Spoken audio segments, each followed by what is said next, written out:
From London, I'm John Weeks, and this is The Standard.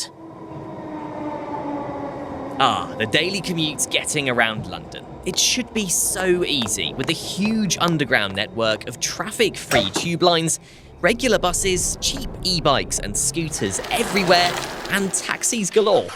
But apparently, it's not going so well. According to a survey by Peloton, just under a quarter of Londoners hate their commute. That compares to just 16% for the rest of the country, while more than 1 in 10 of Londoners said their commute left them stressed, and 14% said it made them tired. And when you look at the figures, it's easy to see why. The average London commute to work is 38 minutes each way, compared with the rest of the country's 32 minutes. Yet the journey is on average only 6 miles, less than half the distance the rest of the country commutes, which is 15. And when you add to the data some of the figures around delays and disruptions on the capital's transport network, including a wave of strikes and a chronic shortage of Central Line tube trains, it becomes even clearer why we Londoners are so frustrated with our trips into work. Joining me now is our arts correspondent Robert Dex, who's been looking into the Peloton survey figures.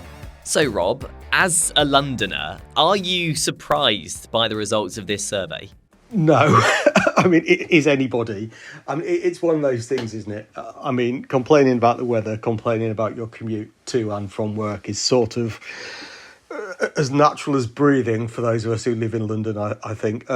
Whether it's always justified is a different matter, but I mean, I think most people probably have a negative view, should we say, of the transport system, purely because of their daily commute. And in theory, getting around London should be a breeze, right? When you consider the number of options available for travel, you've got the tube, buses, bikes, taxis, Uber.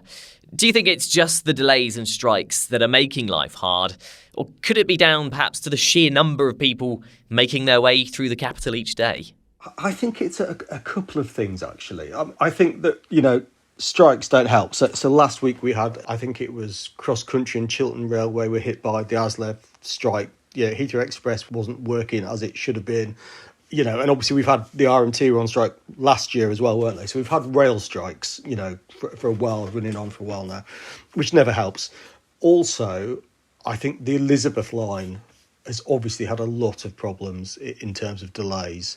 And a lot of the problem is, I think a lot of people, because the Elizabeth line was a long time coming, were like, oh my God, when that comes, that's going to be a game changer. I'm going to get on the Elizabeth line at Paddington and go all the way to Woolwich or whatever it may be. And it's not been that simple, has it, for a lot of people? So I think that's hit people as well. And the most recent one is the Central line, which, just seems to be a basket case at the moment. I know I was on the Central line, it must have been 3 or 4 weeks ago, and we were delayed. It wasn't nothing too bad, nothing beyond normal experience. But the guy came over and said, we've got delays due to a shortage of trains. And I was like, well, that's a new one on me. Because, we're used to hearing somebody's, there's been an accident, train stopped in the tunnel ahead, whatever. But yeah, the shortage of trains on the Central Line seems to have just caused absolute chaos as far as I can tell. So I think it's probably all those things together. It's a particularly bad time at the moment. Train strikes, Central Line's not working properly, Elizabeth Line isn't always working properly. And then you just have the general, every so often the tube line goes down or, gets hit by delays. So it's all sort of feeds in together, causing problems. But I actually think there is something else as well. And that's maybe what comes out of this survey, in that for some people, post-COVID, their attitude to commuting has just changed and they're just not interested in it, quite frankly. Having not done it for a while and having worked at home, they now think, I'm not going to put up with this. So I do think a significant amount of Londoners' attitude has changed. Whereas before you sort of put up with it as part of the downside of living here, it's like the spell has broken for a lot of people. They didn't have to commute for months at a time and they're not going back, essentially. Or if they're going back with very, very bad grace. And another interesting thing from this survey was that nearly half of Londoners said they'd feel more relaxed if they exercised as part of their commute. How realistic is that, though, outside of just walking between tube stations? I mean, it's a wonderful thing to think of, isn't it? I mean, it was things like, you can do yoga on the bus and you can meditate on the bus, which I suppose is possible if you get a seat. and you can get off a stop early or two stops early and run the remainder of the way. All those things are possible, but if you think you've had a dreadful journey in on your train, you've fought to get on the tube, you've finally got a seat, you're thinking, well, I can get off now and run the rest of the way. Or having fought my way to finally getting a seat, I can just stay on for another two stops. I think that might be a tad optimistic. So do you think, Rob, that Londoners are destined to be perpetually miserable with their commutes, or is there some sort of glimmer of hope for the future? I don't think so. I mean, you would hope that the Elizabeth line, as it continues running, irons out errors and problems, and no doubt new problems will arise, but you would hope it would get more reliable. I mean, the Central line is literally, they don't have enough trains. When they get enough trains, you would hope it goes back to being fairly reliable. The strikes, I mean, I don't think there's an end in sight, but at some point you would hope, again, that they would come to some agreement and they would end, so that all these sort of things that are bubbling under should hopefully be sorted, and we'll be back just to the usual delays and problems that are, one-offs rather than seemingly every day.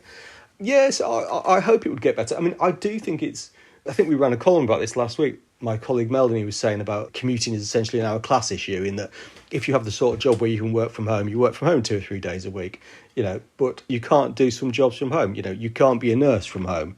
You can't be a doctor from home. When I get the tube very early in the morning, I'm often the only person in the carriage who doesn't have a spirit level, because it's full of builders going into construction sites. You can't do that job from home.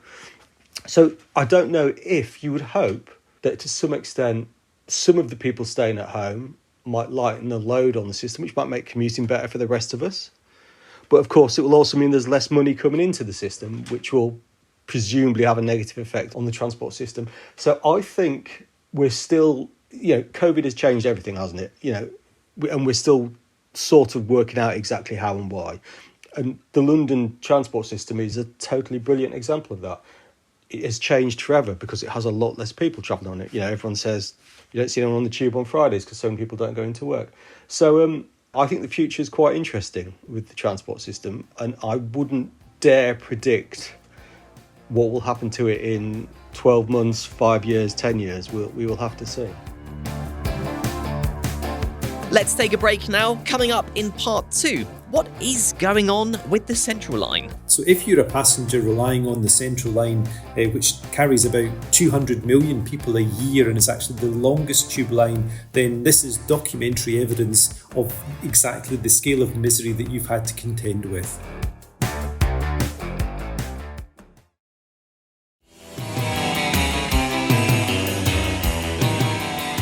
Joining me now is our Transport Editor Ross Lydall, who's been looking into the recent issues on the Central line. So Ross, incredibly, commuters on the Central line have been hit by delays and overcrowding virtually every day since the start of December. Quite an impressive statistic. What is going on the Central line? Passengers on the Central line have had a pretty rough time of late. And one of them appears to have taken matters into his or her own hands and submitted a Freedom of Information request to TfL, asking exactly how long the problem has been going on.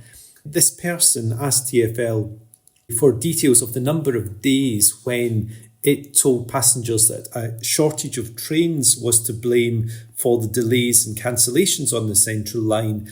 And the answer came back in the last day or so, essentially almost 50 days up until the middle of January. So this stretches from roughly the sort of start of November all the way through December. It took a couple of days off just after Christmas when the service levels went down, and continued again from the 2nd of January when people started to go back to work.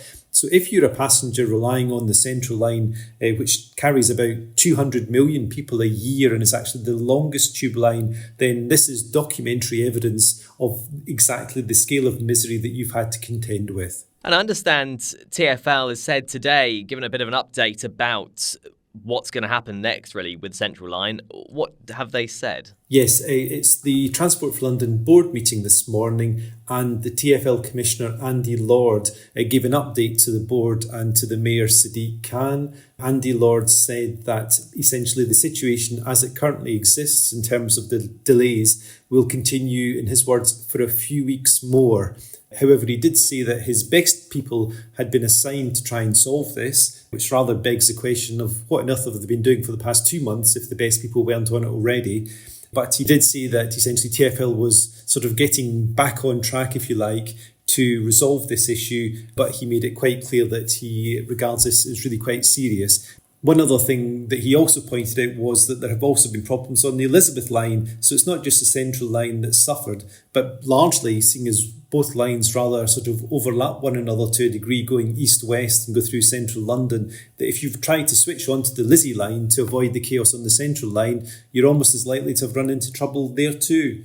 That's it, and I was going to ask, obviously it's the Central line that's been hit recently by these issues, but are there signs that other lines have trains that are equally sort of on their way out and could be similarly affected? The particular problem with the Central line that these trains are more than 30 years old now. Now, probably 30 years old doesn't sound that old, but when trains are undergoing the kind of intense pressure that these trains do, think of all the starting and stopping along that route, the millions it carries each day. These trains are really put under great demands on a daily basis. Looking elsewhere across the underground, it's not an entirely rosy picture. The Bakerloo line trains are the oldest on the underground, and they're probably about 50 years old already, and there is no money in the kitty to replace those trains. So again, some of those trains have had to be taken out of service. There are fewer trains running than TfL wants, and it's only going to get worse. It could well be at least a decade before the Bakerloo line trains are replaced. They already really deserve to be in the London Transport Museum rather than actually running up and down one of the busiest lines in the country. Slightly better news on the DLR. The DLR is due to get new trains probably from later this year that will increase capacity, and these will be walk-through trains as well. So that will be a better experience if you use the Docklands Light Railway. The Elizabeth line, there have been major issues there, west of Paddington in particular, but TfL says it's on the case and it's working with Network Rail to try and solve the reliability problems there. So the message to Central Line sufferers then, Ross, at least for the moment, is just bear with us for a few weeks and things should be getting back to a bit of a better state of affairs. Yes, so basically Andy Lord, the TfL Commissioner, is asking Londoners to bear with him until the end of February. He's saying that things should be better by then. The reality has been that about 30 or 40 trains a day have been missing from service, and this is obviously especially noticeable at peak hours, where you could be standing at Oxford Circus or Bond Street for 10, 12, 14 minutes in the morning. I experienced this a week or so ago, and it doesn't take long for the platform to become absolutely crowded and heaving with passengers. Then, of course, the train does come in, and you can hardly get on it because so many people are trying to get off it. So it's a really miserable experience for passengers who have no option but to use the Central line. What Andy Lord is saying is, yes, give us until the end of February. Things should be better by then.